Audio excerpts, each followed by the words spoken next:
everybody, and welcome back to the Pup and Away podcast. My name is Stephanie. You may know me as Steph, the Pro Dog Mom. I am a certified dog trainer, canine behaviorist, canine nutritionist, and the very proud owner of Pup and Away in San Antonio, Texas, where we specialize in pet care with a behavioral edge. We offer all different kinds of socialization for dogs on different points of the socialization spectrum. We also offer overnight boarding and all kinds of training stuff. And of course, nutrition consultations as well. So if you guys are in San Antonio, come find me. But I also do a lot of my consultations online. So even if you're not in San Antonio, we can still train and still help you out with some nutrition stuff. Okay, before we begin, I need for you guys to possibly go grab yourself some tissues. I have mine ready. It's actually just toilet paper, but it does the same thing. Because today I am joined by Angela Corley, and she's going to be talking to us about pet grief. So any of us who have had pets in the past kind of understand that this can be a pretty heavy topic. Any of us who have beloved pets now, maybe sometimes we think about the inevitable, and I know for me, pre-grief is something that I struggle with at times, and we'll definitely talk about that a little bit later. But yeah, I think there is a definite stigma around pet grief. Angela reached out to me, and she has a pet grief support group. And she said, she just reached out to me, kind of cold emailed me and said, hey, I have this pet grief support group if you would like to share it with your clients. And I was like, oh my gosh, this is a great topic for the podcast. So everyone, go ahead and welcome Angela. Yay, thanks for being here. Tell us a little bit about you, what you do, your history, how you got started, anything that you want the listeners to know. Well, my name is Angela Corley. I am currently a mental health therapist with Sentient Path, and my specialist is pet loss and grief therapy. Obviously, it's something I know a lot about. I did reach out to you just via email, doing some research online, and I was really just trying to get the word out that I wanted to start a pet loss grief support group while I also offer individual counseling. There really isn't a well-known pet support group in the Dallas-Fort Worth area. There used to be, but... Anywhere. Well, true. But so much of the population has pets. And it's so hard to deal with. I mean, it's overwhelming, and it's even harder if you don't have people around you that understand, which is, I think you and I talked about that a little bit, the disenfranchised grief. Yeah. It's only a cat. It's only a dog. Get over it. Right. And that just really makes it even worse, because then you feel judged and you don't want to be around people, and it's not. There's so much more than that. There's a reason why there's research about the human-animal bond.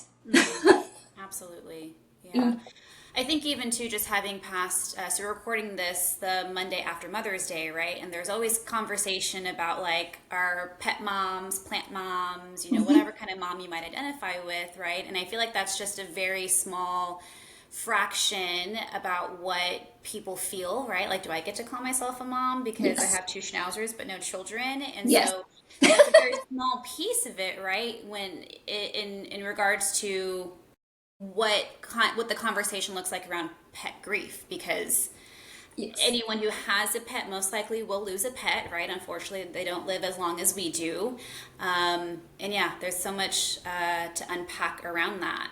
So how did you come to specialize in pet grief, right? So it sounds like you're, a mental health provider first and foremost, and kind of have different things you help your clients with. What kind of made you want to like dive in and specialize in pet grief? Well, I didn't really want to. Okay. Because I was honestly scared that it would be too much for me to take on. But I guess my whole world started when I adopted a kitten from a rescue. And I didn't even know what rescue was. I didn't even know that was a thing. Up until that point, you got a pet by finding one in the neighborhood or something. Right. So after I adopted a kitten and I started volunteering, I noticed real quick that there was room for improvement. Me and a couple other women founded New Beginnings Cat Rescue, and that was in 2004 or 5. So over the years, you get to know the people who adopt from you, and they were located in a PetSmart. So they come up every weekend and they tell you about what's going on. And you just have these relationships, and you're so vested in the pets that you adopt out because we foster them. It's not like we have a shelter. So probably around 2008, someone said, you should start a pet sitting business. And I was like, no, I don't want to do that. I feel bad taking people's money. I would do it anyways. And then I started thinking about it and I was like, okay, maybe I'll try it. So that is when Whisker Watchers by Angela came about in 2009, I think. Oh, I'm starting to feel old. Experienced, yes.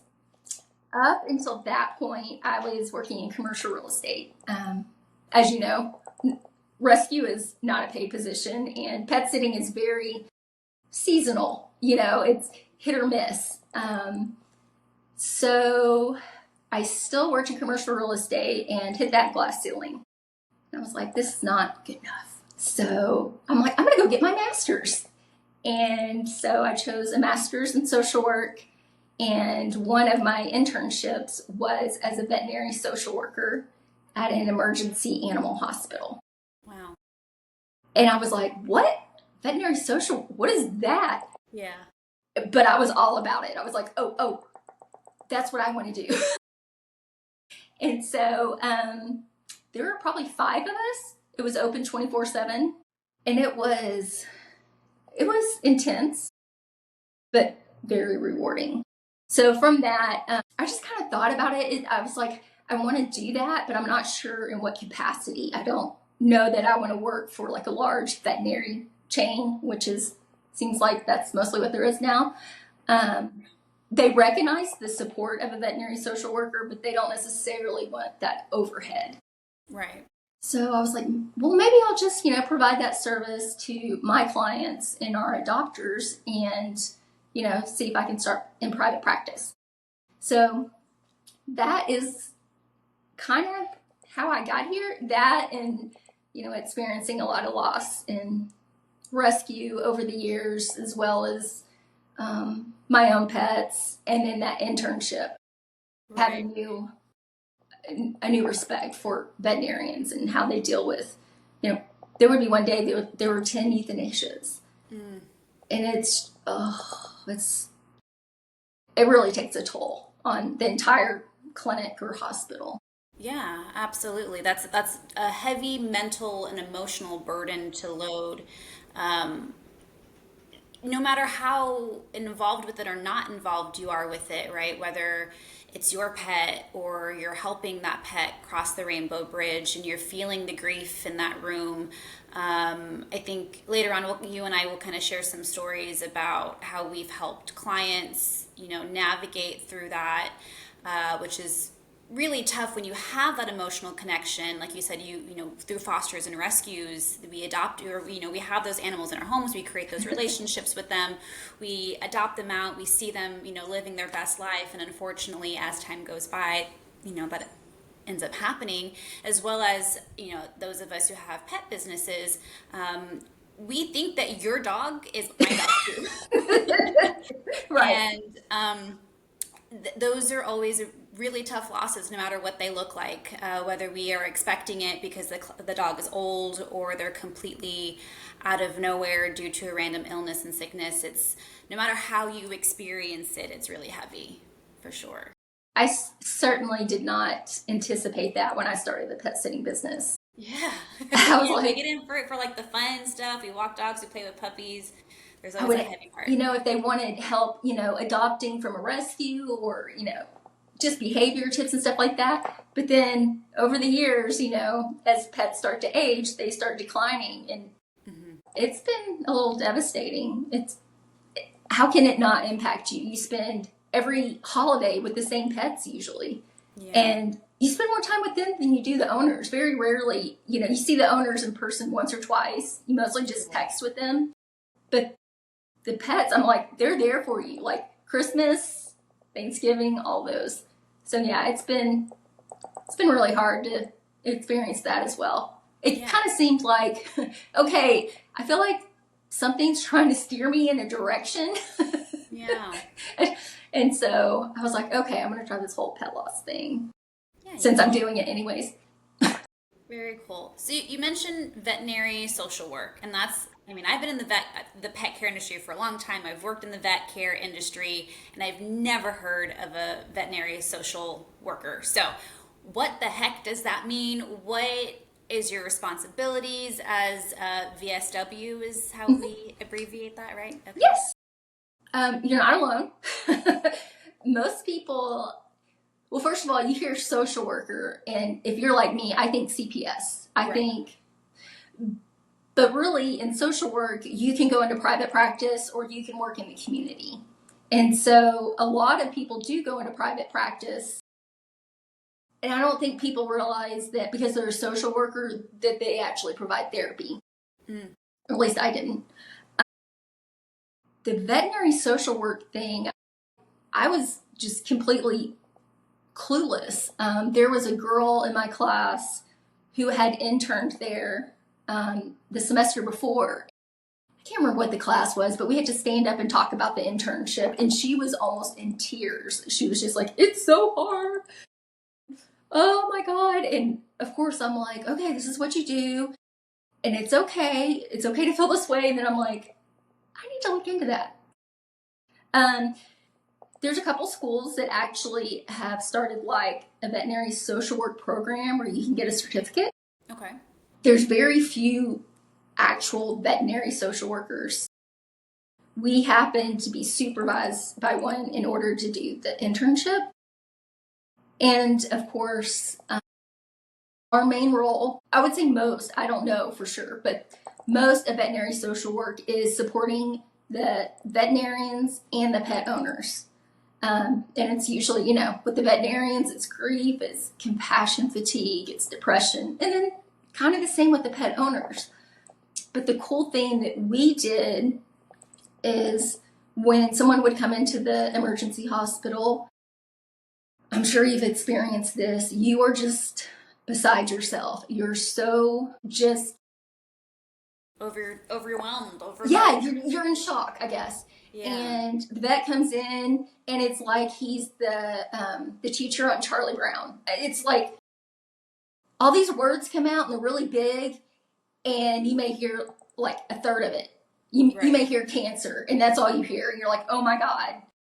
And so what we did is when the client comes in, we go and introduce ourselves, and we explain what we do. Like, we're here to help you if you want us to be present, if you want us to help you make decisions. If it comes to having to euthanize, we'll be there with you if you want.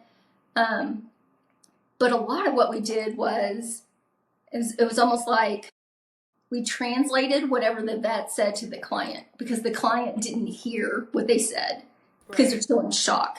And sometimes, you know, veterinarians, they speak medical jargon, and unless you worked in a vet hospital, you're like, what?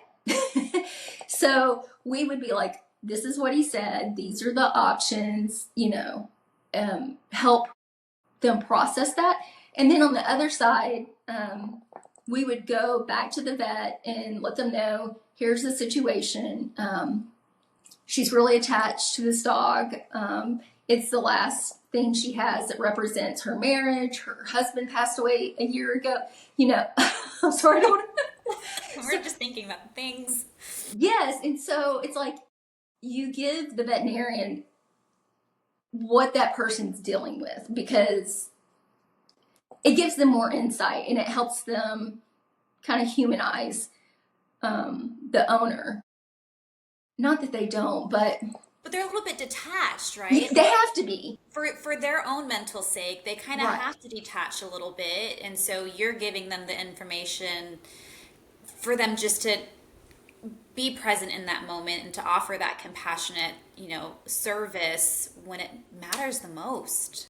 Right. And I always think, you know, veterinarians, I don't know that they necessarily get any client relations skills training, or, you know what I mean? They're there Yeah. to save the animal. That's what they're taught. That's what they want to do. Hmm. And, dealing with people in crisis, which they usually are when they come into an emergency vet, is not really their strong point. So that's where the veterinary social worker comes in again. We de-escalate any situations and try and kind of mediate so that everybody kind of, is okay with the decision. I forgot where I was. Oh, It's just such a heavy topic. I I have a know. I'm question like, though. So if say for example I were to go into your clinic needing some sort of, a social worker to help me process, is that something that the client has to know to ask for? Is the vet staff like suggesting and promoting it, and then you come into the room? Like, what does that kind of process look like from a client's perspective? in the situation I was in, we were promoted. We were basically offered like, you know, a perk. I don't know, Yeah. an additional complimentary service. Okay. I think MedVet for a while was hiring veterinary social workers, but so far I haven't actually seen one when I am at MedVet.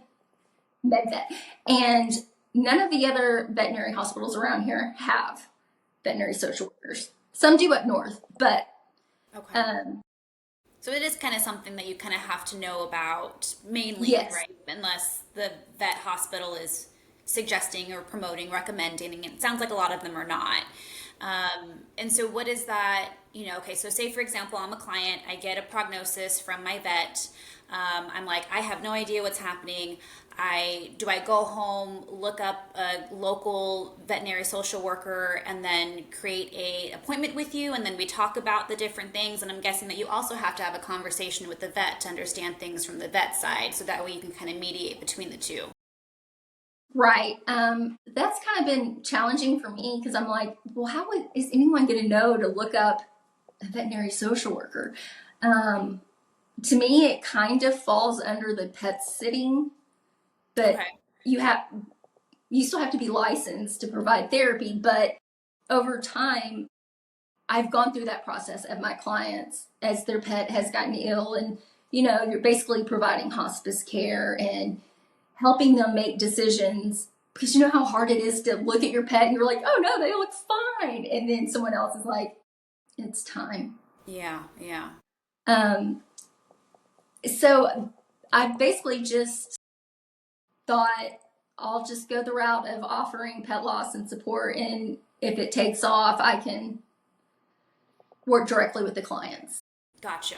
Okay. That makes sense. I know for like I again, so I don't know if I think I told you before, not before Pup Pup started, but how Pup Pup started was a pet sitting business. So before I had my commercial location, I was, boots on the ground, doing a lot of pet sitting, dog walking. So I had this one client, her name was Dusty, and she was a beautiful yellow lab. And Oh, she was, oh my God, I didn't think this was going to happen so early. She was my parent neighbor, and that's how that she found me. And I had the pleasure of walking Dusty 5 days a week. Mom was older, and so she physically could not go for walks with her. And she called me one day and she was like, Steph, like Dusty's not doing well. She's not eating. I'm going to take her to the vet and see, what the vet says. And so I was like, okay, well, keep me up to date. I would like to come and, say goodbye if that's, what it comes down to. And sure enough, she calls me later and she says, we're going to make the appointment for Dusty to be euthanized. It's going to be at this day at this time. And if you want to be there, we would love to have you there. And I was like, of course, like I want to be there for my client. I want to be there to say bye to Dusty because like you said, you build these relationships with these dogs. You take lots of walks with them, you spend your holidays with them, and they're a big part of your day, your job. And so being able to say bye to Dusty in that way, and then also to be there in the room when the time came, was obviously something that sits with me very much so to this day. And yeah, I mean, I'm obviously not licensed in that. Please don't call me unless please don't call me to provide a service like that for you because I don't think I can really handle much. But yeah, it's whenever you can find pet professionals that are that passionate to the point where they're willing to take on something even bigger for you and obviously the clients is really great. So obviously I think one of the biggest things, so all of this stuff I found out, veterinary service work, I found out after you and I started talking, but of course the first thing that we were talking about was pet grief, right? And the stigma around it. And like we've said before, many of us who have had pets before know how hard it is. And I think a lot of people even choose not to get more pets in the future because of how hard that loss can be. I know for me, I don't have human children. My dogs are my children. Dogs have always been something that is very near and dear to me. Obviously, I created a whole, business in my life Same. around dogs. Right. And so when that time comes, I already know that I'm going to be a big mess. Like, I know that I will probably call off of work for, a lot of time because your whole life just changes. You don't know how to be in a world without, that little snuggle monster that very much. So yeah, talk to us about pet grief and, kind of the stigma around it. It's funny you've mentioned that your pets are your children. I don't know if it's just like a Dallas thing. I mean, I know more people are choosing not to have children, but just in the area of Dallas we live in, uptown, there's a lot of single people. I mean, there's married people. I wouldn't say there's a ton of kids, but the pets are kids. Right. Here. I mean, like legit, that is. I need to be able to claim them on my tax returns, please. It's really should happen. So to me, those are my majority of my clients. They, either they're real kids, have grown up and gone off to college, or they're divorced or single and their pet is everything. And I'm the same way. I mean, I don't have human children either. I just have pets, and they've gotten me through some of the toughest times.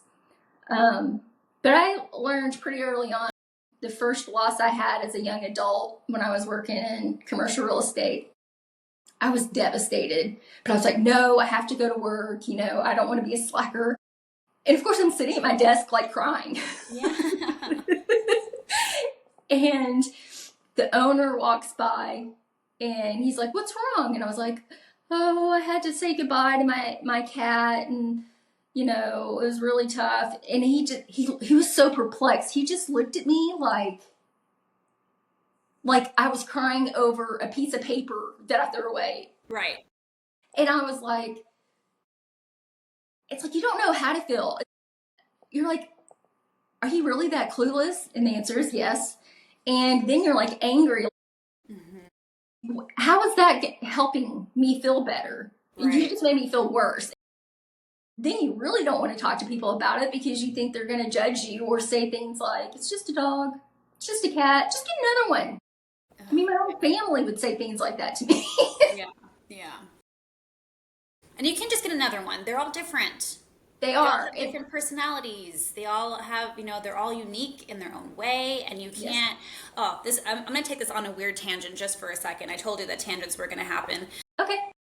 Like cloning a dog is a thing now, right? And it's not as expensive as you might think it is. Please don't go research it and please don't go do it because I think it's, you do you, right? You do you. Yeah. But it's kind of weird.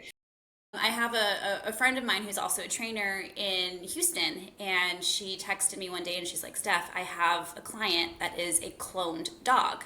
And I'm pretty sure she had known the dog, the original dog, version number 1, and then now she's working with version number 2.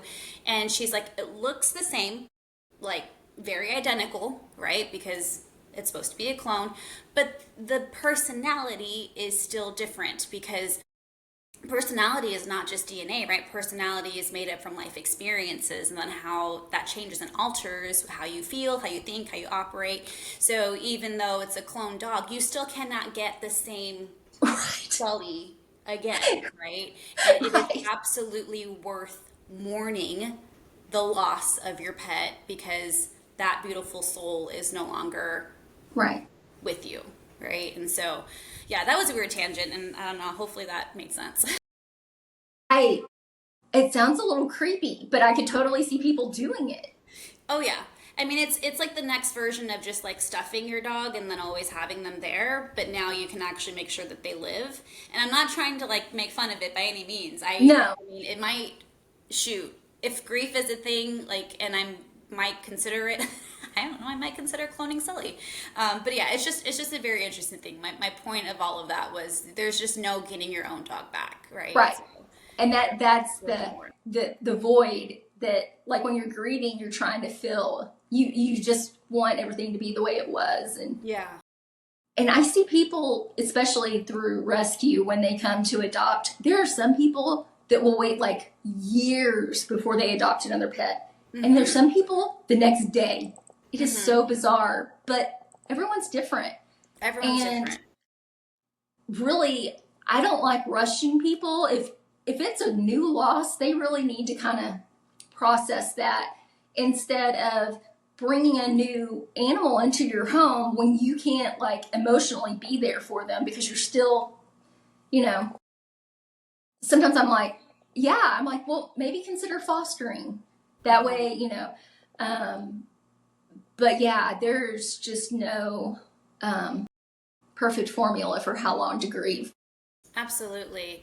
I have one of my best girlfriends. Unfortunately, she has also lost some pets, one of them just recently.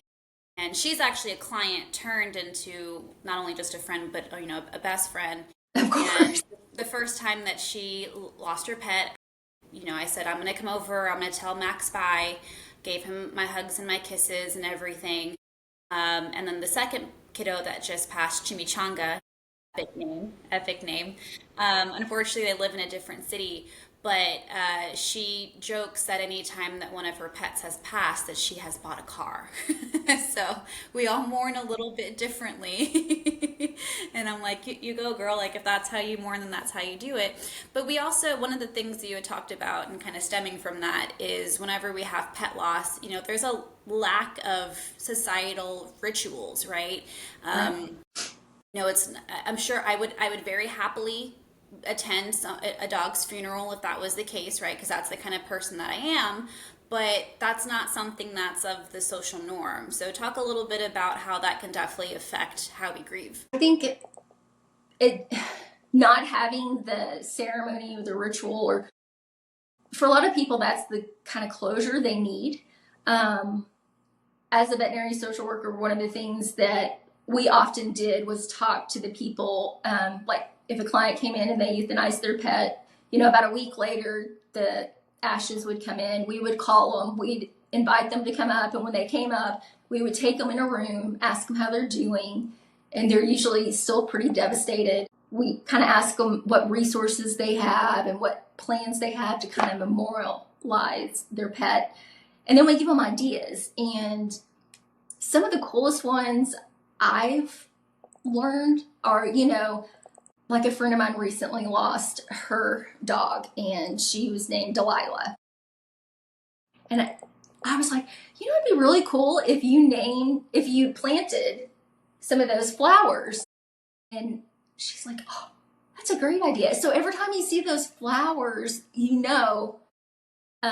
and there's also like almost like little garden stakes where you can get, Etsy has a ton of them, but like something with your pet's name on it and put it in your yard or your planter. Some people plant trees. Everybody's a little different. Some people write poetry. Some people do collages.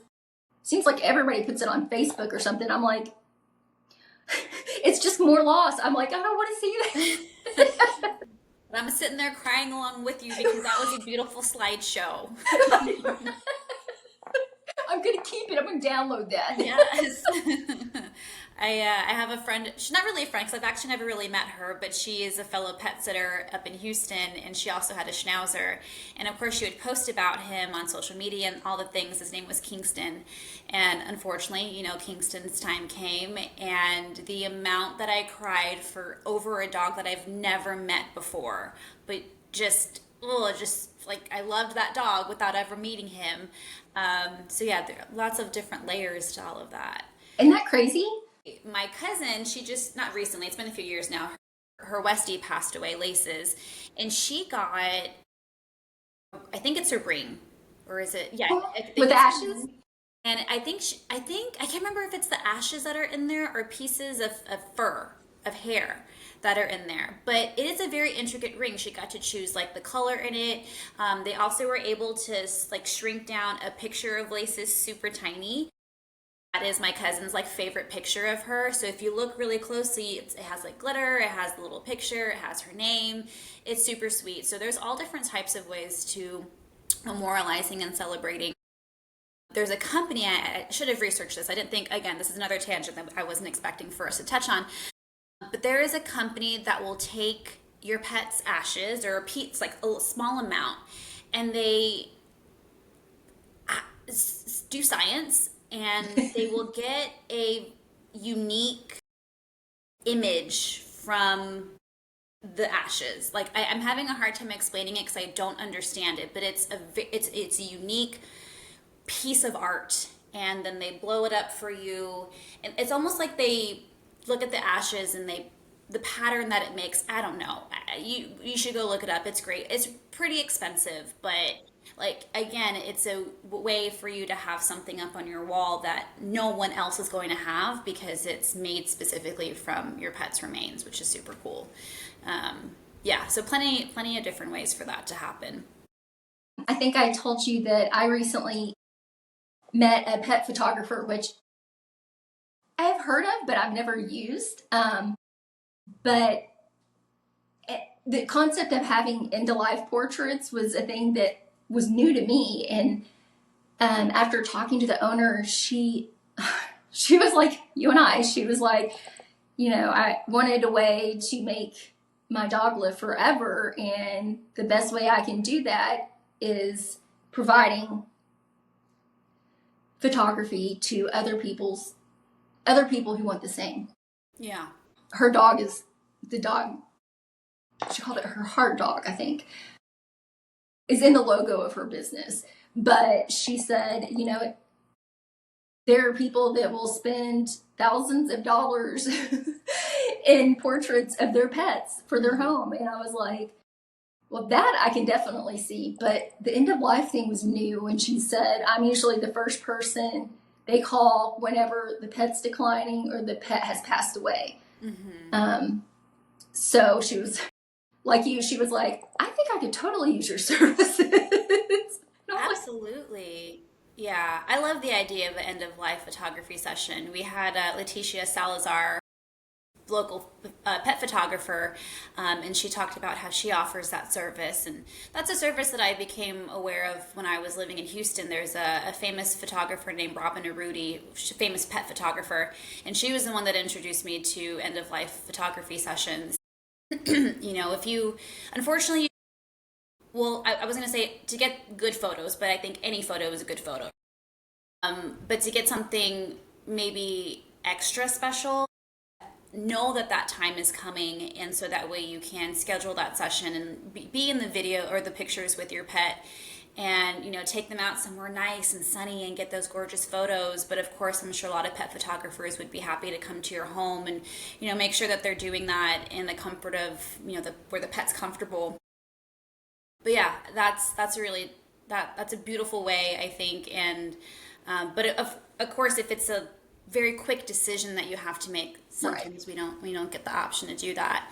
I know some people also like to prepare for the big day by preparing a special last meal or something like that. And I think one thing that people don't realize is that special last meal really should happen like the night before, not as you're going to the vet.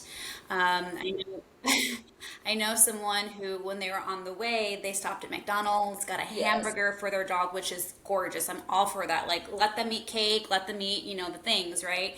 Um, but the pet gets put under anesthesia right before they give the euthanizing drug, so that way the pet doesn't feel anything. And we all know that if you're on euthanasia on a full stomach, that can cause vomiting and different discomfort and nausea, and that was not a pretty way to Yeah. have your last few moments with your pet. So if you're choosing to do some sort of celebration that involves eating, please make sure that that happens the night before. Don't do it the day of. That's good advice. Yeah, fun facts. She told me that, and I was like, oh my god, like you're saying bye to your pet, and then they're getting sick, and that was really tough. One of my other favorite things that vet clinics will do is they will light a candle in Yes. the lobby, and it says Hmm. like, if this candle is lit, then that means that someone's saying bye to their special friend. So please be quiet. I don't know why that makes me tear up either. Because It just it's just special. it is. You made me think, you know, about the people that, have scheduled the euthanasia and has swung by McDonald's, got a Happy Meal for the dog and whatnot. I think some people, even more reason not to do that on the way there. During the euthanasia process, a lot of the times it's very peaceful and there's nothing more adding to the trauma. But in some cases, their nose may run, or they may, their leg may shake, and some people aren't prepared for that, and they really have a hard time with it because they're trying to process that the pet is no longer there, but the pet is moving, and it can go bad. So I can imagine if they're sick in the middle of that, that's not good either.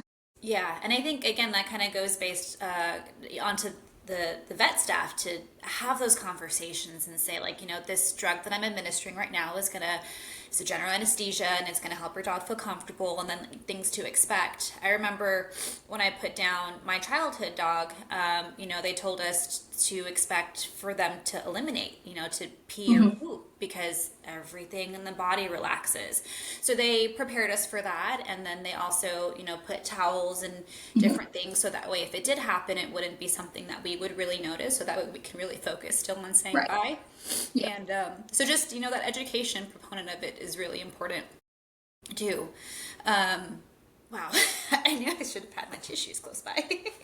But I know one of the things one of the veterinarians did, they did everything you're talking about, the candle. We had a little like courtyard area where if a client wanted to plant a flower or something and write their pet's name on it. Um, but they also would do the paw print and like it. And so, of course, I'm like, what's going on? I always want to see what the vets are up to because I'm like, what can I learn? And one of the vets was doing the paw print for one of the clients. And that was something I just never really thought about how difficult that would be with an animal that has already passed. Mm.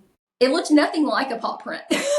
Oh, It looked just like someone just kind of, but she actually did, I mean, with the big dog it's even harder to put the weight on to get and then she would kind right. of mold it so it took more of a shape. But I just thought that was the coolest thing that she did it herself. Hmm. And it made it more special. Like, she didn't ask the client, do you want it? Do you want to pay extra for it? That was just a nice little cherry on top that she does for her clients. That's super sweet. That's passion right there, for sure. I have Merlin's paw print is actually sitting up there, and we had to pay for that, which, I mean, we did it, right? But yeah, it's a good little paw print. I love that guy. Um, I could have a Christmas tree with all of those. yeah, yeah. So let's talk about the different types of, pet grief, right? Because one thing that you kind of opened my eyes up to also in one of our previous conversations is that it doesn't always look the same, right? my experiences with the pets that I have lost, fortunately, have always been due to old age, right? So I think that's a pretty common one that we may experience if we're lucky to have, 10, 12, 14, even more 20 years with our pets. So hopefully it's an old age thing. But what are some other kind of situations that we might experience, some youth, like, pet loss?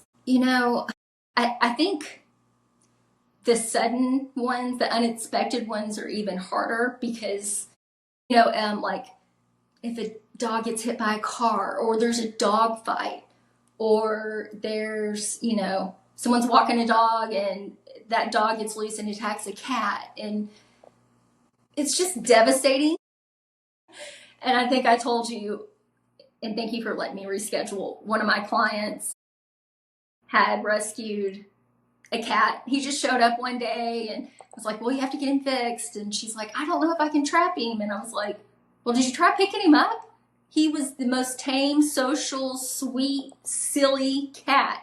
And so, of course, she ended up adopting him, but he was an outdoor cat to start off with. So keeping him indoors was never going to happen. So he was an indoor-outdoor cat.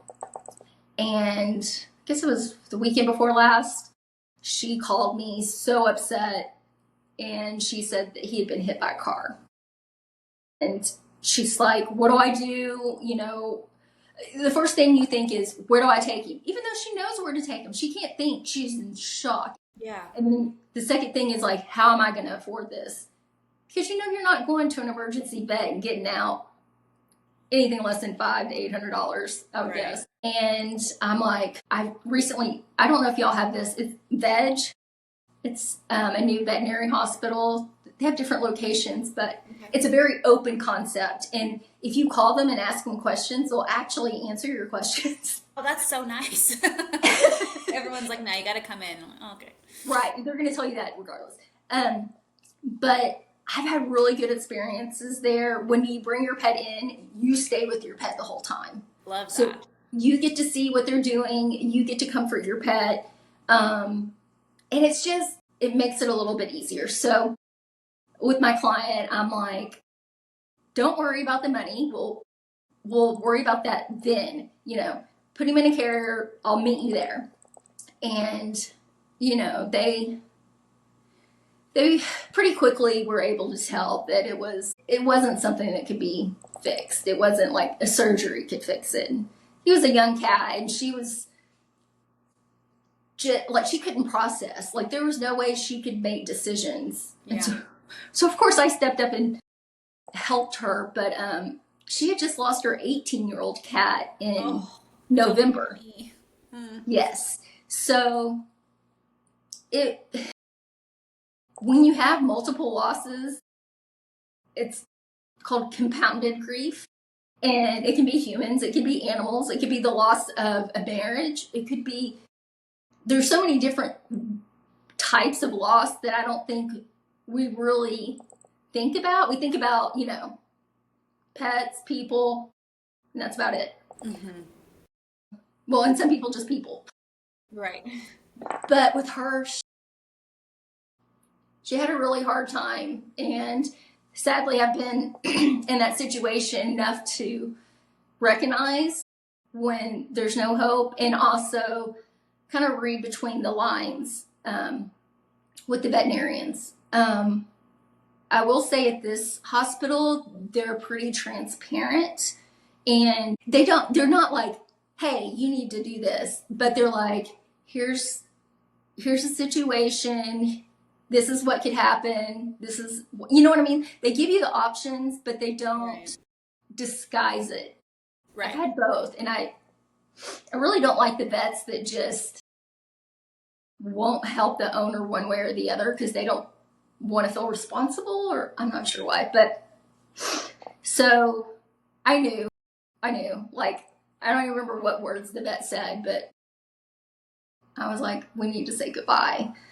And of course, they have a designated room at my internship. They too had a designated, it was called a comfort room or a quiet room, something. And they had the little doorbell thing, or it's like a little clicker. So they put you in the room, They put the IV in the pet. They bring the pet to you, usually wrapped up in a blanket, or they give you potty pads or something to put underneath just in case. Mm-hmm. And so you get to hold your pet. And then when you're ready, you just click the little doorbell thing and it alerts the staff and they know to come in. And so it's a nice way to let people do things on their own time and not feel rushed. Like, I've got 10 minutes, got to do it now, Yeah. And then they let them stay in that room as long as they want. That's so nice. So I was like, why? It was just unfortunate to experience that loss when I was supposed to meet with you the next day, and I was so depressed, and I was like, why is this hitting me harder than the others? I mean, they all upset me, but this one, I mean, it was a few days before I was functional, and I was really trying to think back about why this one? Why is this one hitting me differently? Yeah. And it finally occurred to me that, like, when I was in high school, a similar situation happened, and I found my cat after he'd been hit by a car, and I took him to the vet, and he died in my arms. And I'd forgotten about that. And I think just being there with her and her cat, it was so similar that it brought that up. Yeah. So you just don't know when they're gonna hit you, right? No. Oh my! It's usually the worst time. Yeah. So talk about, I guess, compounding grief here. A similar story where I had no idea that was going to affect me so much. My grandfather passed away, and he had a couple of dogs, and one of them was good health, and my sister was able to take him, adopt him. His name is Monkey, little Chihuahua. But he also had another dog named Daisy who was not in good health. And even though this is my grandfather's dog, like, I don't know this dog very well. Anytime that we were there, she would just hang out in the closet. Like, she wasn't very social. And so we were like, what are we going to do with Daisy? And, like, looking at her, you can just tell that she's in bad shape, right? My grandfather he's an older Hispanic man, fed them, chorizo and eggs every day. Yes. Maybe not low income, but doesn't take his dog to the vet often. Yes. Or ever. So I'm looking at Daisy, and my family's like, we have to put her down. And I was like, what do you mean? Like, why is that the option? And so I was like, we should at least take her to the vet and, like, see what the options are, right? But the more that you look at her, she's blind, I think she's deaf, like, she barely could walk, she had a big tumor, like, it was me being in denial that we have to be the ones to make this decision.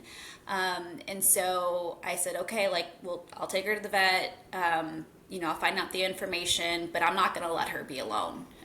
Even though I don't know her very well, I'm not going to let her be alone. So sure enough, thank God my dad went with me, because I surprisingly was beside myself. We went, and the doctor said, yeah, it's going to be this much money to get her, like, in good health. She's already old. And so we made the decision to put her down, and my dad was like, okay, like, we want to go? Are you ready to leave? And I was like, no, I'm not going to be, like, she's just lost her person, and she deserves to have someone holding on to her, caressing her, giving her kisses as she crosses that rainbow bridge. And I cried. I broke down during her time, and I was like, again, I barely know Daisy, but just, I think being able to be there for, again, we talk about, dogs, I think dogs have a soul, to be there for another being as they pass through into the next, whatever comes next, I think for me I think that's why that hit me so hard, was just to be able to be the person that held on to her, if that makes sense. That and the loss of, did you say it was your grandfather that passed away? Yeah, again, the compounding grief there that you had mentioned, like, it was all very raw. Yes. I don't know if he had passed just yet. I honestly can't remember the timeline, but he was at least in hospice, and we were preparing to say goodbye to him. So yeah, maybe it was a symbol of my grandfather also at that. I don't know. I don't understand grief. So, but yeah, talk about not knowing. Seeing, there's been studies like an older couple, when one passes away, the other one usually. I've seen that happen in sibling pets. Yes. Yes. That was another thing another tangent that I wanted to go off of is the grief is not just the people, right? But it's the Yes. pets Oh, that are in the house as well. And as a dog trainer, whenever I have any client that has siblings, like they have like litter mate syndrome is definitely something that I talk to them about. It's really important for you to spend time with each one of them individually. It's really important for them to spend time apart because even though there's litter mates, it's inevitable that one's going to go before the other. For me, not that Sully is ever going to pass away, never. ever, but he's 15, right? And Rishi is 7. And so not only do I have to prepare for my own loss and my own grief, right? But I also have to prepare Rishi for losing her playmate and her buddy, And so like that's another layer on top of everything that you have to consider. And I'm sure that hits even harder for those of us who have fur babies and skin babies. Babies. To have that conversation with your kids about, how come Rufus isn't here anymore, and how to help them deal with their grief while you're dealing with your own. So yeah, it's so layered, all the Oh, I layers. know. It's, I, early on, my first cat as an adult, he was only a few years old, and everybody's like, you need to get him a friend. I'm like, no, he's perfect. He loves me. And then I got him a friend, and I felt so bad because he was so happy. And I they felt so bad because cuddle. he was so happy. Well, I was just like, I deprived him of this because I was being selfish. Mm. And then I saw how happy he was, and um, that little kitten that he loved so much all of a sudden got really sick. Mm. And we ended up in emergency hospital, and he was positive for feline leukemia, which in cats, I mean, it's fatal. It's And like parvo for dogs, right? Yeah. yes, and in kittens especially, because their immune system's not as strong, they never make it to be a year. So we had to say goodbye, and of course, I was so depressed. I didn't realize that my cat was depressed. Mm. And, probably the same jerk that was like, it's just a cat, said, well, just get another one. People think that like that solves something. Yeah.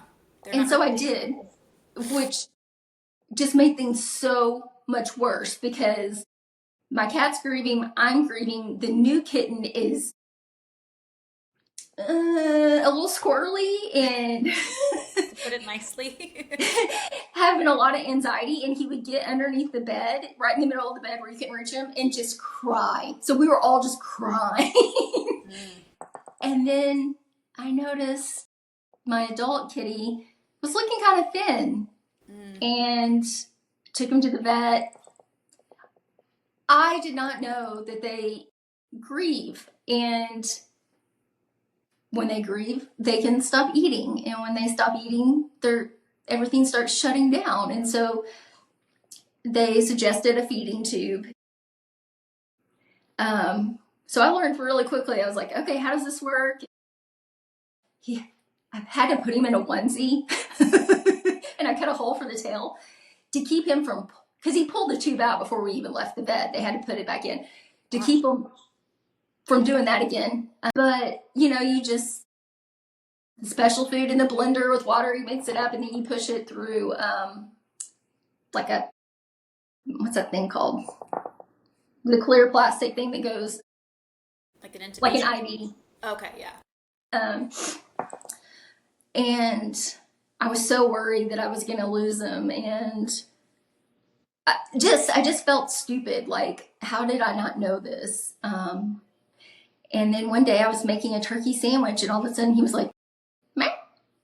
And he started eating turkey. I'm like, oh my God, thousands of dollars later.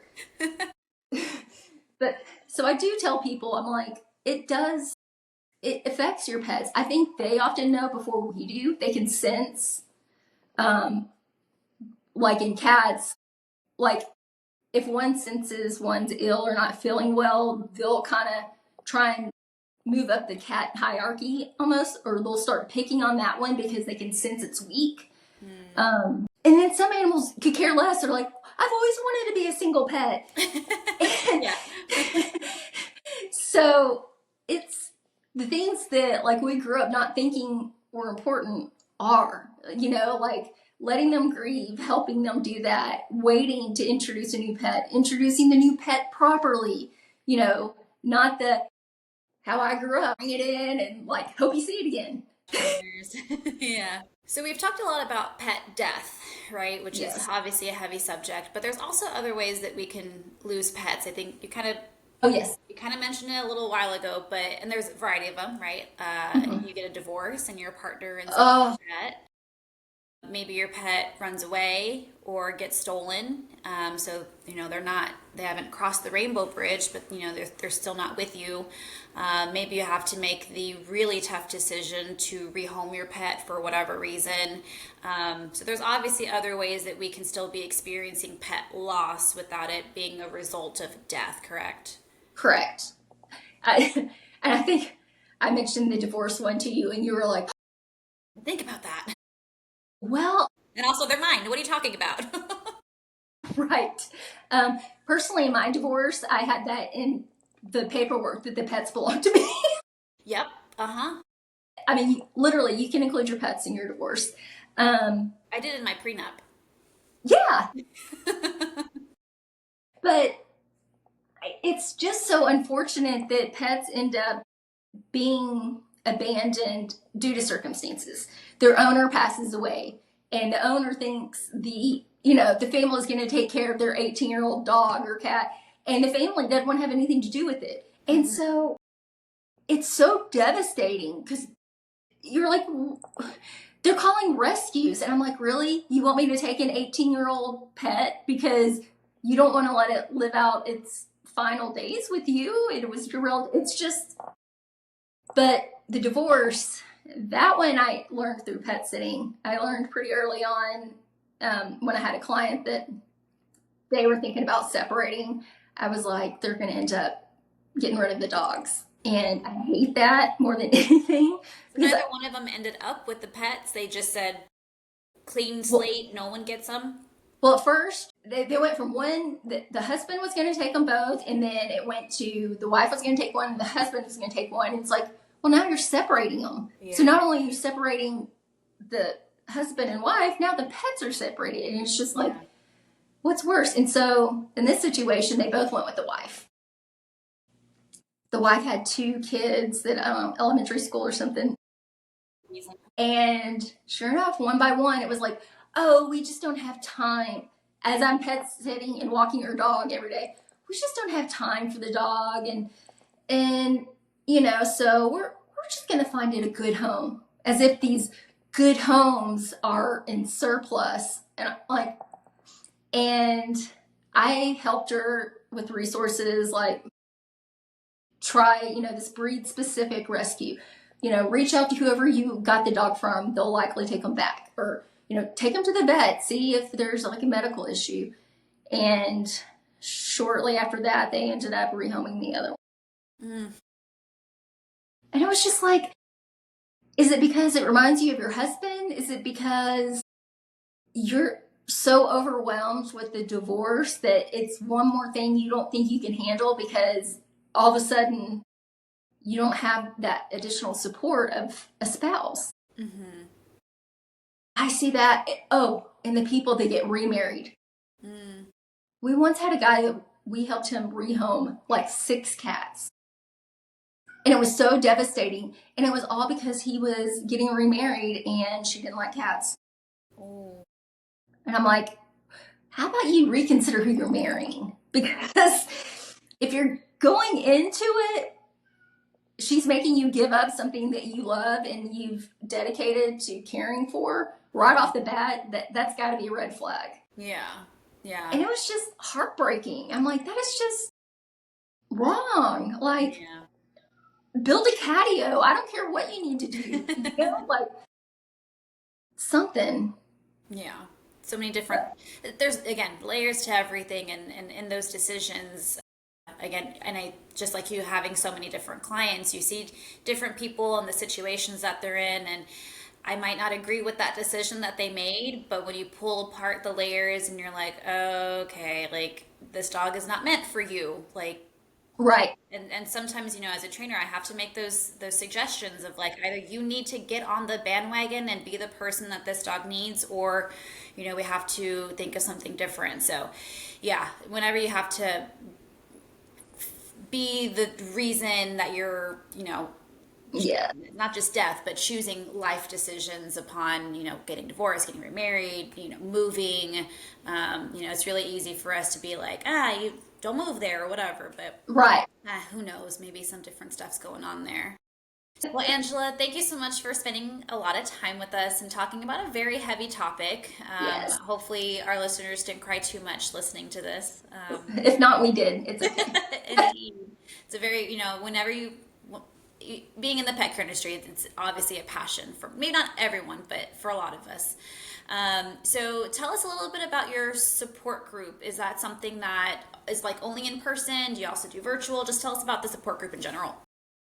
The support group is new, and so far it's pretty small. Initially, we started it in person, like Saturday afternoons, but we also have the option of doing virtual as well. And it's really just, it's almost like a place where you don't know anyone, but you're with like-minded people, and you can share your experience, and they understand, and they'll empathize with you. And it's very therapeutic. I can see people thinking, I don't want to do that. That seems stupid. But it really does help in hearing other people and what they went through. It gives you perspective, and it also educates you on what you can learn from their experience, how you could be a better pet parent. So hopefully we'll get more interest. I'm hoping people don't think they have to wait for their pet to pass away. Okay, so you can join before. Okay. Oh, absolutely. Like me, it's because grief has no timeline. Well, like you actually. So just talking about some of the pets that have passed away, it's still like surface level. It's emotional. So, if your pet passed away yesterday or 3 years ago, it's okay to come and talk and remember them.